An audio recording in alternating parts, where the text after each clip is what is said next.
Hi guys, kamusta po kayo? Ako po pala si Russell. Tara, samahan niyo akong gumawa ng simple flower arrangement. Ito po pala ang napili ng customer na paglalagyan natin bulaklak. At ang sabi niya, regalo niya daw po ito para sa baby girl.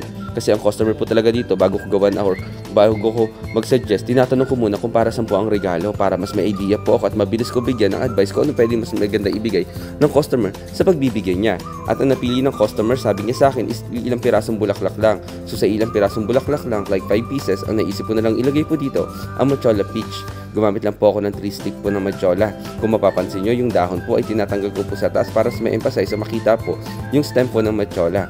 At gumamit lang din po ako dito ng 2 Gerbera white. Kasi gusto ng customer, simple lang. Kaya kung papansin nyo, ay din po ang ginamit kong dahon pang cover po dito sa sponge. Syempre, hindi pa po yan sapat. Gumamit na rin po ako ng dry mousse dito para mas maganda po at malinis tignan ang flower arrangement na lagi ko sinasabi. Dapat lagi at pedadaling malinis at maayos ang ating flower arrangement para makuha ang satisfaction ng ating customer.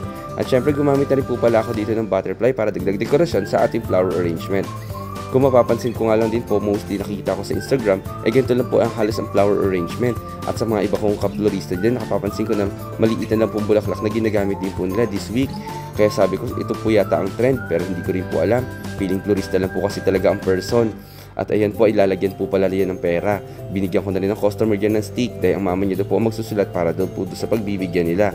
At syempre, binibilisan na po natin, kailangan po talaga po dito pag nagtatrabaho sa Middle East, sasamahan mo na rin po ng bilis. Ayaw ng customer kasi naghintay ng matagal. At ito ang final look ng ating ginawa. Maraming salamat sa pag-support at pag-like ng aking page. Huwag na huwag kayong magsawa manood ha. Lagi po kayo mag-iingat. Maraming salamat. Bye-bye!